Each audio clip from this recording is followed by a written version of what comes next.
За бид өнөөдөр маш чухал асуудал хэлцэж байна.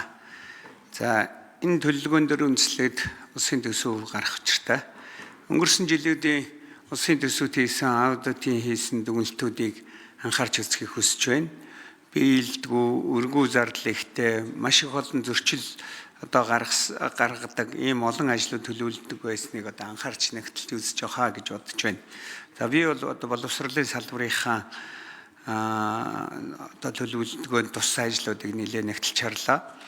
За ингээд бид нар ингэж их эрт ярьж байгаа маань салбаруудаа ирэмблэх боломжийг биднэрт олгоно гэж найдаж байна. За тэгээ өнөөдөр Монгол улсад аль ч салбарт маань хүний нөөц маш их том дутагдалд орсон байгаа. Тэгэхээр чадварлаг хүний нөөцийг бол зөвхөн бид нар боловсролоо чанаржуулж ээж гаргаж ирэх юм учиртай. Энийг хүн болгон мэдж байгаа. Тэгэхээр засгийн газраас ирэх 2026 оныг боловсролыг дэмжих жил болгон зарласанд туйлын талархалтай хандж байгаа.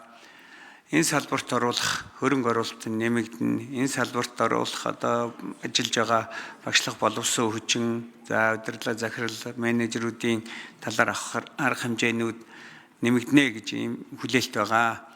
За тэрчлэн мөн сангийн яам, боловсролын яам маань нэг ширээний ард суугаад тооцоогоо нийлж байгааг харах бас их таатай байгаа. За би өөрөө хүртээ хэмжээнд эд ажлын хэсгийг ахлаад суурь судалгаанууд хийсэн. Ингээд надад нэг 4 асуулт байна.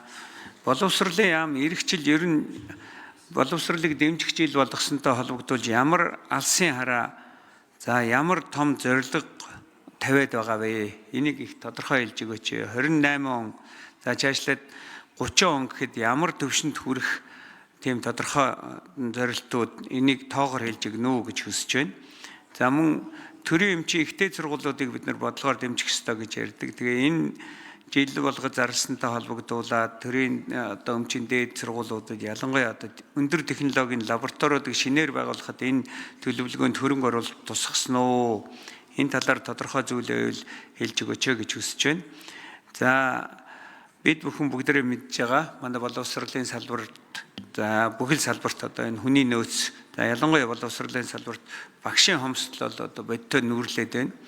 За сургуулиуд бид нар олноор хүртээ хэмжээ дээшлүүлэхийн тулд олон сургууль цэцэрлэг барих юм тооцооллуудыг хэлсэн. Төрийн нарийн бичгийн дараах хэлжсэн 108 сургууль 95 цэцэрлэг бид нар барихаар байгаа. За тэгвэл энд ингээд шинээр сургуулиуд барилаа. За тэгээд багшгүй сургуулиуд бий болчих юу? Багшийнхаа нөөцийг яаж гаргаж байгаа вэ? Багшийн цалин хангамж, урамшуул, нийгмийн асуудлыг шийдэх тулд ямар шинжилгээний бодлогууд хийх гэж байна вэ? Ингэснээр хүний нөөцөө хэрхэн татаж чадах гэж байгаа энэ талаар бас тодруулж асууя. За эцэст нь бол шадар сайдын, за ажлын алба, за ганц мөр сайд өөрөө энд байгаа учраас би бас засгийн газрын мөрийн хөтөлбөрт бол бүс нутаг бүрт КОС-ын сургуулийг байгуулнаа гэсэн зорилт тавьсан байгаа. За энэ төлөвлөгөөний 1.5-ын 1.2-т бол КОС-ын хөтөлбөрийг нэвтрүүлэхэд 1.3 тэрбум төлөвлөснөөс 26 онд бол 300 сая төгрөг төлөвлөжээ. За хөдөө орон нутгуудад шинээр КОС-ын сургуулиуд байгуулагдаад эхэлсэн байгаа. Тэгээ энэ 300 сая төгрөг яг юунд зориулагдах мөнгө вэ? Энийг бид ганц төмөр сайдаас асуу. Ер нь тэгээд КОС-ын хөтөлбөрийг хэрэгжүүлэх талаар боловсролын сайд байж байхдаа та эхлүүлсэн хүн. Тэгээд энэ талаар цаашдах нь ирээдүг нь юу гэж харж байгаа вэ гэдгийг бас тодруулж ирсэн. За баярлалаа. За боловсролын яамны төрийн нарийн бичгийн дарга Бат Жаргал 4 номерын микрофоноос.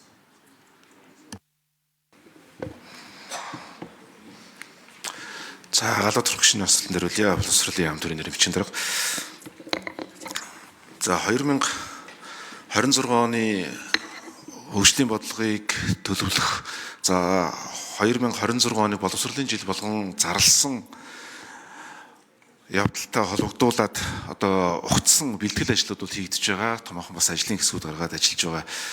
За тэгэхээр энэ үл үндсэндээ бол 2 томоохон зорилгот чиглэж байгаа. Чанар болон хүртээмжийг нэмэгдүүлэх, боловсролын чанар, боловсролын хүртээмж. За боловсролын чанарын асуудал бол мэдээж багш нарын одоо хомсдол дутагдлыг арилгах, багш нарын одоо татвартай ажиллах үйл ажиллагааг одоо дэмжсэн хөшөөрөг болгосон бодлогоодыг бол дэмжиж байгаа. За тэгэхээр дэмжих жилийн одоо гол үр дүн бол 2028 оны энэ өсөн нэмэгдэж байгаа өндөр хэрэгцээг 2028 онд одоо гарах үр дүнгэл одоо бэлтгэл ажлууд бол хийгдсэн. Энэ голлох төлөвлөлтүүд бол ингэж хийгдэж байгаа гэж хэлж болно. Нөгөөтэйгүр ихтэйд сургуулиудын одоо боловсролын чанарыг нэмэгдүүлэх чиглэл дээр бол энэ өндөр технологийн лабораторийн асуудлуудыг бол та хүндж асуулаа.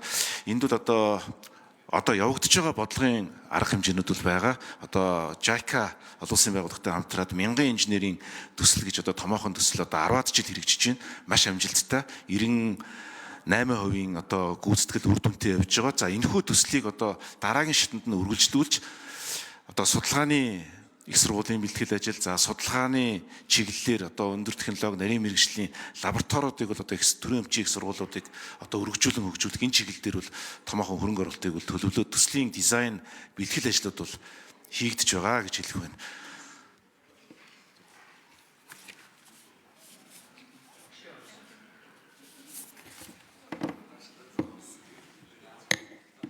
За багшийн хомсдлыг арилгах чиглэлээр бол ер нь Монгол Улсын засгийн газраас батлагдсан тодорхой бодлого байгаа. Тэр бол багшийн 3 тулгуурт хөгжлийн бодлого байгаа. Багшийн 3 тулгуурт хөгжлийн бодлогын хүрээнд бол одоо нийгмийн асуудал, за багшийн ажлын байран дээр тасралтгүй хөгжлийг дэмжсэн асуудал, за багшийг ажлын байран дээр доктортой ажиллахад чиглэсэн, за мөн багш мэргэжлэрээ суралцаад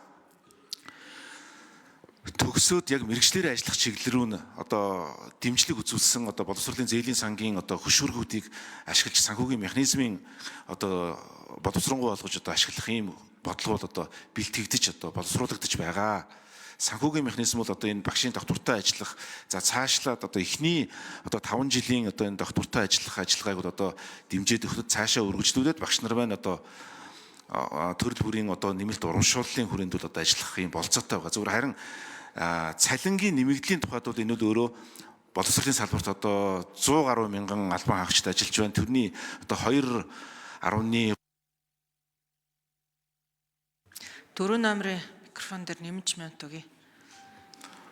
Учираас энэ бол одоо бас тодорхой нэмэгдлийг бол одоо шууд одоо макро эдийн засгийн тодорхой үзүүлэлтүүд одоо шууд нөлөөлөх хэмжээний тоо байдаг учраас одоо энийг бол туйлын болгоомжтой бас нэлээд нухацтай бодогдох ёстой. Харин зөвхөн багшийн гар дээр очдог урамшуулал одоо төрөл бүрийн урамшуул нэмэгдэл боломжууд бол байгаа. Тэрийг бол бид боловсролын сайдын одоо багцын хүрээнд бол урсгал зардлын зохион байгуулалтыг илүү наривчилж боловсронгуй болгож нэмэгдүүлэх бодлогоор ажиллаж байгаа.